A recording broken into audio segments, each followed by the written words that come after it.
नमस्कार किसान भाइयों, मैं मोहित कुमार सुमन जो आज आप लोगों को फिर से धान की नर्सरी में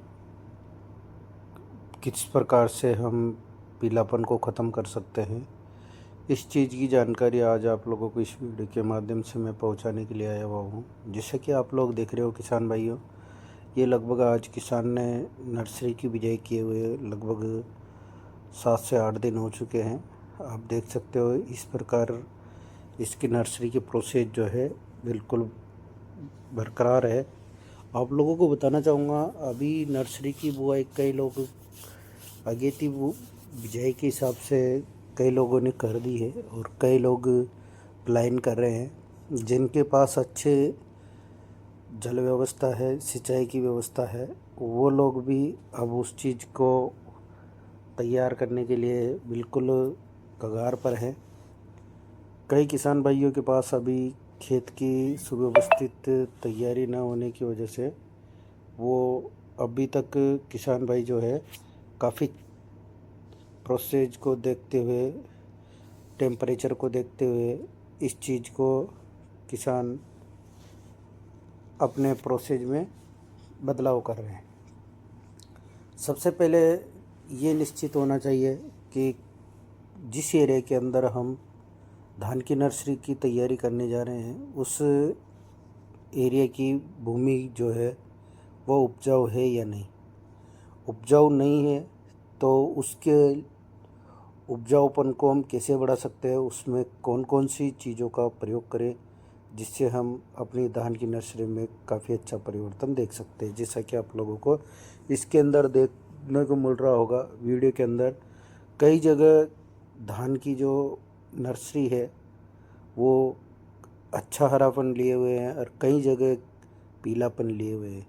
तो इस चीज़ को मद्देनज़र रखते हुए सबसे पहले मैं आप लोगों को बताना चाहूँगा कि धान की नर्सरी को बिजाई करने से पहले हम भूमि को तैयार करते हैं तो उसमें कार्बनिक खाद का प्रयोग ज़रूर करें, जिससे क्या है कि हमारी जो भी नर्सरी में हम बीज डालेंगे वो पूर्ण रूप से परिपक्व होकर जर्मिनेशन आए। इसके बाद में हम बात करते हैं, जो बीज हम चयन कर रहे हैं वो अच्छी गुणवत्ता वाला लें और उसको ट्रीटेड ज़रूर करें। अगर ट्रीटेड आता है तो कोई दिक्कत नहीं है, क्योंकि क्या है मार्केट के अंदर कई कंपनियों की ब्रांड ऐसे सीड्स है जो ट्रीटेड आते हैं और कई के करने पड़ते हैं।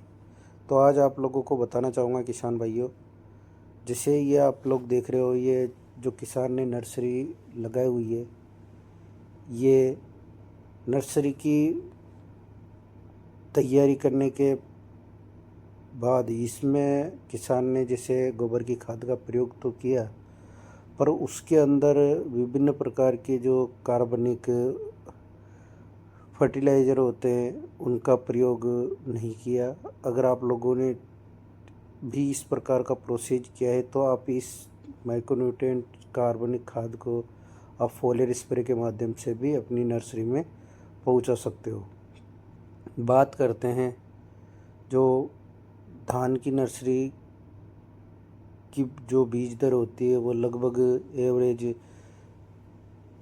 कई किसान लोग 3 किलो प्रति बीघे के हिसाब से और कई किसान लोग 3.5 किलो के एवरेज में बुआई करते हैं। जिससे बिजाई करते हैं, बिजाई करने के बाद इसमें सिंचाई का प्रोसेस करना पड़ता है और उसमें एक दिन छोड़कर दूसरे दिन वापस कंटिन्यू उसमें सिंचाई का प्रोसेस रखें। बाकी धीरे धीरे मौसम में बदलाव देखने को मिलते हैं तो उसके साथ में भी हम अपनी फसल की नर्सरी को एक बार जर्मिनेशन परिपूर्ण रूप से होने के बाद फिर उसको समय समय पर निगरानी में रखते हुए हम आगे प्रोसेस कर सकते हैं। जैसा कि आप लोग देख सकते हो, ये किसान ने लगभग 10 से 12 बीघा एरिया के हिसाब से नर्सरी जमाई हुई है। बाकी किसान भाइयों, धान की नर्सरी से संबंधित और फसल से संबंधित और भी वीडियो मैंने अपने यूट्यूब चैनल मोहित कुमार सुमन पर अपडेट किए हुए हैं। वहाँ जाकर आप देख सकते हो। मैं प्रतिदिन आप लोगों तक अलग अलग फसलों से अलग अलग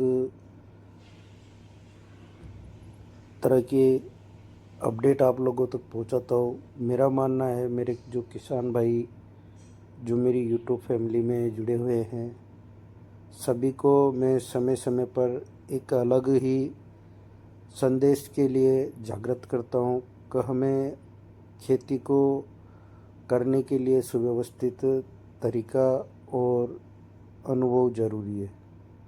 बाकी मार्केट के अंदर से जिसे कई प्रकार के फर्टिलाइज़र्स वगैरह और इनका प्रयोग हम समय रहते हुए प्रयोग में करते हुए चले तो हमारी फसल की जो बीज है वो भी सुव्यवस्थित, और जो फसल हो उसकी नर्सरी तैयार हो वो भी काफ़ी सुव्यवस्थित देखने को मिले। तो किसान भाइयों,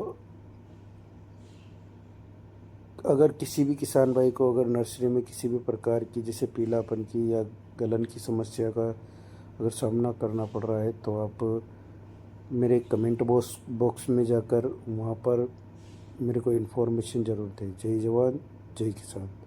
धन्यवाद साहब।